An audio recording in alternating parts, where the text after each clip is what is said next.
My God, I hate drugs. The blows keep coming for former Health Secretary Janet Garin.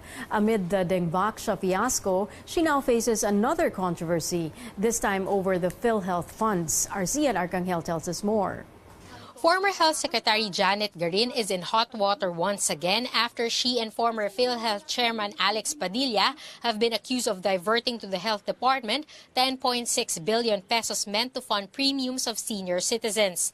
PhilHealth Executive Vice President and Chief Operating Officer Ruben Basa says Garin and Padilla requested from then Budget Secretary Florencio Abad in August 2015 the release of 10.6 billion pesos from the national budget to fund the Health Department's facility enhancement program. He says Garin and Padilla diverted the money without PhilHealth board approval and without actuarial certification that the transfer will not impact PhilHealth's fund life. The matter was not presented nor approved by the PhilHealth Board of Directors. It was only about a year later when DBM wrote PhilHealth that actually wala na po kaming inaasahan. As a result of the fund transfer, Basa says PhilHealth had to dip into its reserves to pay for the senior citizens' premiums. Nakabawas siya sa sustainability ng programa, nakabawas siya sa reserve funds. So ngayon, kung kumain noong 2015 dahil sa binayaran natin sa senior citizens sa reserve funds. Health Secretary Francisco Duque says he was able to confirm with the Budget Department about the fund transfer as well as its use for the construction of barangay health centers. But he says only around 400 clinics were completed, close to 3 years after the money was disbursed.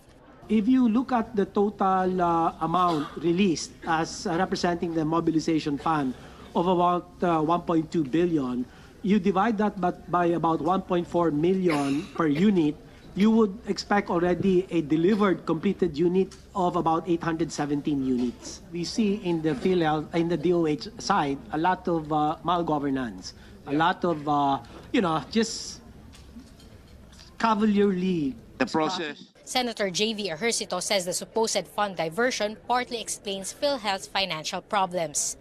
Ako'y nababahala dahil dito sa mismanagement of funds na ito ay nangangamba rin yung Universal Healthcare Program. In a statement, Garin denies the allegation. She says the, quote, culprits of fraud, unquote, are just looking for a scapegoat to blame for PhilHealth's financial condition. PhilHealth says it will include in its 2019 budget proposal the 10.6 billion pesos to replenish the amount taken from its reserve funds. Cian Arcangel, CNN Philippines. President Rodrigo Duterte has certified as urgent the proposed Bangsamoro Basic Law. The House of Representatives plans to pass the bill on third and final reading today or tomorrow. Congressional leaders met with the President in Malacanang Monday night to discuss the contentious provisions in the proposed BBL. The bill seeks to abolish the autonomous region in Muslim Mindanao and establish a new Bangsamoro political entity and its basic structure of government. House Majority Leader Rudy Fariña says Mr. Duterte expressed apprehensions about the bill. The president wants to make sure all uniformed personnel remain under the control of the central government. He was not willing na may sariling police and everything, so we told them that payag naman yung BTC na yung kanilang police regional office in the Bangsamoro will still be like a regional office.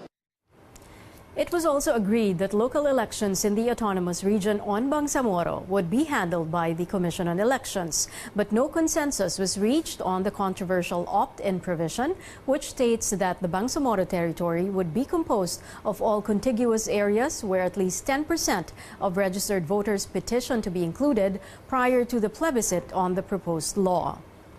While they are in favor of the peace process, opposition lawmakers stress this should not be at the expense of the Constitution and its acceptability to stakeholders.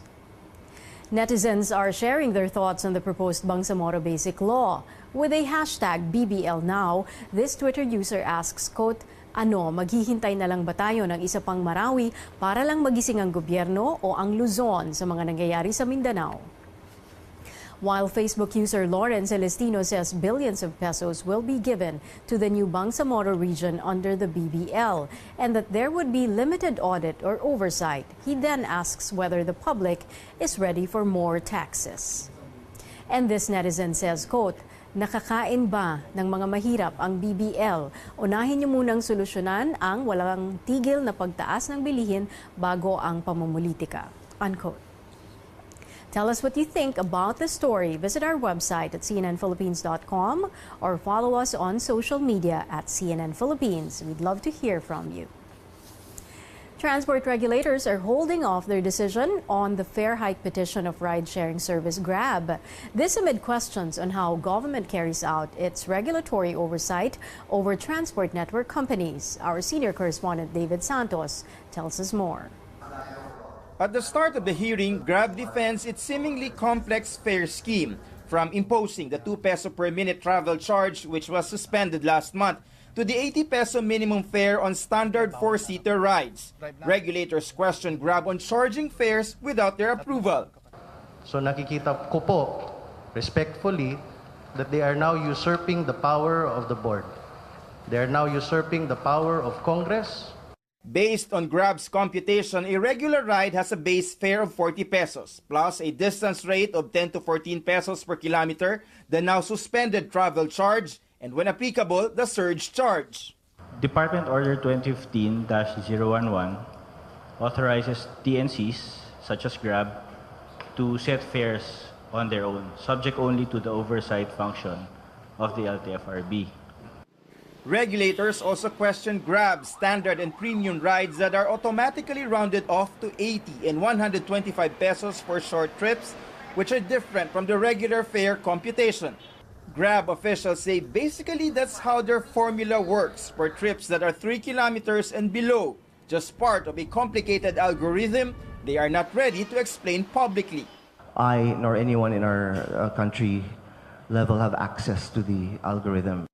But the LTFRB is facing questions itself. The agency has overlapping orders since 2015 on how transport network companies or TNCs like Grab should carry out their operations, while the LTFRB oversees how buses, public utility jeepneys, and taxis formulate their fares, apparently not for TNCs. All others, they go through public hearing.